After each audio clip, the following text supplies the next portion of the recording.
understatement of the season. Another 2 at Derby on Monday night, made it 11 in his last 10 games and 16 in all. Warhurst has overcome a knee injury to try and keep his marvellous scoring run going. They can't afford to give away too many free kicks. Wednesday are very good at them. Sheridan sets it up for King to belt it through the wall, and that proved how good they are. And it took a deflection for a corner. He hasn't actually scored for over a year, Phil King. Well, he's had a lengthy knee injury. Now, to the anger of King and the crowd, the referee has given a goal kick. No free kick given. Wright thought he was pushed in the back by Henry. Play on. Atkins drives it in towards Newell, far edge of the area. Anderson's clearance. Wilcox shot straight against the Wednesday man, and then Newell shot high into the crowd. I was just thinking to myself how well Viv Anderson is doing on crossballs, and he's got to them. And then all of a sudden he knocks a ball down on a simple header that he's got to clear right into the path of a Blackburn player. And the shot struck someone, otherwise it could have been a goal. This is it happening now. Watch his header here. Now, you don't head balls into that sort of position. And if that volley had have gone through, it could have gone straight to the back of the net. Berg again, first time he's been this far forward, and he's given it away. Anderson under pressure, and the ball breaks, and it's not a bad effort. Well, as Wilcox and Newell tried to join in that attack there, they certainly got Wednesday in trouble. This is one of the advantages of having a lot of players up front. Once somebody wins a ball off a defender, there are other people around who can pick it up, and Wilcox picked that one up and made it done better with it. Just watch him here. He's got the room and time to see it, and he just put it wide of the post. They have won a corner. Atkins clearing the waddle cross. If Anderson's come up for it and is ever dangerous in these situations. There he is, right edge of the picture. Scored 5 goals already this season and hasn't played regularly by any means. And Sheridan whacks it in, and that was really dangerous. And Mims did well to claw that one away. That was a wicked ball in. Full marks to the goalkeeper. That's one of John Sheridan's great abilities. He does it a lot with this one. He's a great striker of the ball from situations like dead ball situations, corner kicks, free kicks. And he can bend the ball wickedly, either with the inside or the outside of the foot. Wilcox. There are possibilities here as Berg gets forward and crosses in towards Ripley. Took it well on the chest. Good skill there by Ripley. And finally the shot came in, and it's a goal! Patrick Anderson.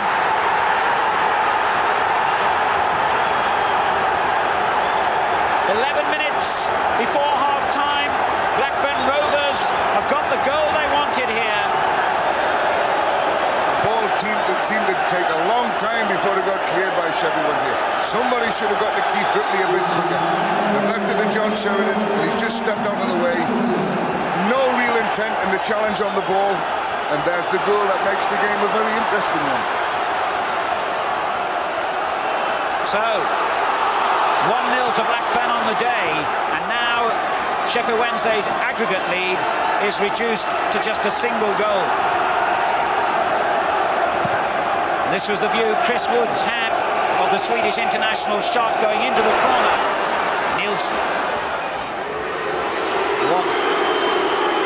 Blackburn fans booing him as it goes into Anderson, and that was a dangerous header across the face of the Blackburn goal by Viv Anderson.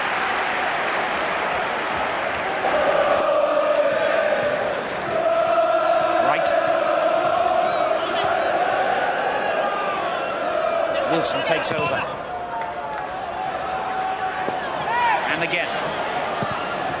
It's a useful little ball in. Warhurst flicks it on. Oh, it was one of those specials from Sheridan. He hit it sweetly on the volley.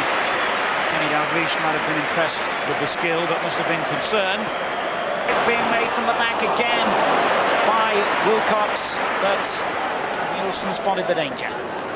Really covered a lot of ground there, Wilcox, and that was the strangest. Oh my word! That could have been one of the own goals of the season, many a long season. That was an astonishing moment then, when Sheffield Wednesday almost committed suicide. I mean, look at this. I don't think Chris Woods knew what was going on. He didn't know whether the boy was trying to play it across the goals, back to him. He struck it with the outside of his foot. He completely fooled Chris. Actually, it's a good job the ball was spinning in the opposite direction, or it would have gone in. Well, you could see by the way Nielsen covered his eyes with his hands down that he thought that was going in. Bright shot at the other end, straight at Mims. Because this is exactly the right position for John Sheridan. If anybody's going to score with a shot, it could be John. But then again, you got Chris Waddle on the ball as well. So you've got a right foot and a left foot that can go either side of the wall. It was a reckless challenge that's led to this free kick, and Sheridan might punish them for it. And almost did, and Mims lets the ball spit out, and well done to the goalkeeper for getting it back second time. Not the best of John's free kicks, that went by the side of the wall into the goalkeeper. He nearly got away with it because the ball bounced just in front. And normally John would bend him into the near post. Wednesday are going to bring on David Hurst. There'll be a huge cheer when he comes on. The man coming off is Phil King, the left fullback. So that'll necessitate a tactical switch. They can't get him on yet because the ball's still in play. Here's Bright. Sheridan. Waddle free on the right. Wednesday's best attack of the half this, but it comes to nothing. And now they will make that substitution once they can attract referee Redfern's attention. That's the second good tackle Berg's made on Chris Waddle. Chris is not really finding the room that he likes. Now I'm not surprised at this because Blackburn have moved Ripley up into the front and onto the left, mainly running about across the front line. So there's no real right winger to take care of now, so they can do without a fullback. And he's pushed Warhorse back there. That's strange. Play continues though with Waddle in possession. That's a dangerous ball towards Brighton. Hurst almost scored with his first touch. He has a habit of making spectacular entrances into games, David Hurst, and that was very spectacular. He gave him a fresh pair of legs, and with his ability, anything can happen now. And it's all happening down in that corner as Bright was wrestled to the ground by Colin Henry. The crowd screaming for retribution. Yeah, it was a good tackle, wasn't it? For a rugby match, yeah. Free kick. Waddle will take it. Looks good, Mims. Stretches and reached it well. I don't know, but Bobby Mims seems very confident in this game. And he's never looked like getting beaten in the game, has he? That's true. He's had a very sound match, the former Tottenham and Everton keeper. But he's got more work to do, perhaps, now. Wilson for Sheffield Wednesday. Turns it on. Good-looking ball. Brighton Waddle. Bright leaves it to Waddle. Oh, yes. Lovely skill. And then it goes towards Hurst!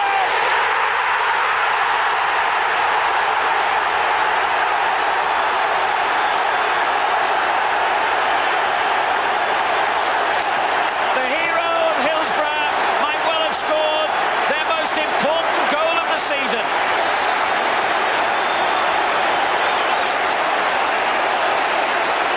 Brilliantly set up by Waddle. When you play against Chris Waddle, you say to him, he's a left-footed player. He'll always try and get the ball in with his left foot if he can. But Chris occasionally will check out and go to the right, and he'll try crosses with his right foot. That's the second one he's done today. It was a perfect cross, and it left David Hurst just to knock it into an empty net, really. 1-1 then, and Sheffield Wednesday have restored their two-goal aggregate advantage here, and that really now paints a very, very different picture. 22 minutes still to go, so certainly Blackburn not out of it by any means, but their job that much harder now. They've got a free kick. They need to produce a goal. Headed away by Palmer. Henning Berg beaten so beautifully there by Waddle. Plays it back into Wegley. Now they need some magic from him now. Here's the other substitute, Brown.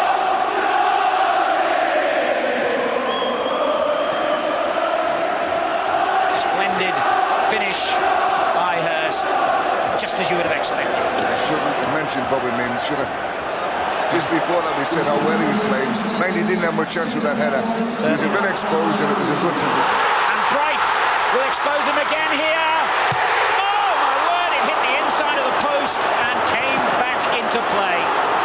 Well, that post post is having a very significant part in the game. It came to Wednesday's rescue in the first half. Bad mistake there. But then he's come with the ball, he's picked his space, he's put it where he wanted, and he's at the post. I would have thought that one would have just whistled into the back of the net. It's a terrible error by Blackburn. Wegerle. Sherwood. Now Brown. They're throwing everything forward here, Blackburn. They've got to. Oh, Palmer took a chance then, and Woods did well. Couldn't do much else. Back in again from May. Now Wilson clears. That was one of those pass backs where he didn't really know what he was doing, and he forgot about not being able to pass it back to goalkeepers there. Well, temporarily, it's backs to the wall time for Wednesday. But Hurst with a splendid ball, and Bright is onside. He could finish it here. He could still finish it. That's Wembley now, surely, for Sheffield Wednesday. Well, that's the price you pay. You push up, you look square, you've got rid of one of your centre-backs, you hope to get a goal, and then suddenly someone plays a long ball, cross field, leaves a man who looks offside, who wasn't, to go on and make the game a formality now. He was a bit lucky when he got the rebound, but he stuck the second one in very well. 16 minutes to go, and Sheffield Wednesday have turned a one-goal deficit on the day into a 2-1 lead, and more significantly now, a 6-3 aggregate lead. And Blackburn are losing a little bit of their discipline as well as their shape. Good header on by Hurst to Bright. Turned on then by Hyde, and Hurst can really clinch it here. And not like him to try the spectacular, is it? I think everybody thought he was going to run that forward before shooting. He certainly caught Mims by surprise. Hurst. And Wilson again. On it goes to Bright. Back once more to Danny Wilson, who hooks it into Hurst, far post. And straight across the goal. They could have thrown a shin pad at that and it would have gone in, but it doesn't matter now because Sheffield Wednesday are at Wembley in the League Cup final for the second time in the last 3 seasons. David Hurst getting the vital equalising goal on the day. Mark Bright getting what proved the winner on the day. And of course, it was a month ago.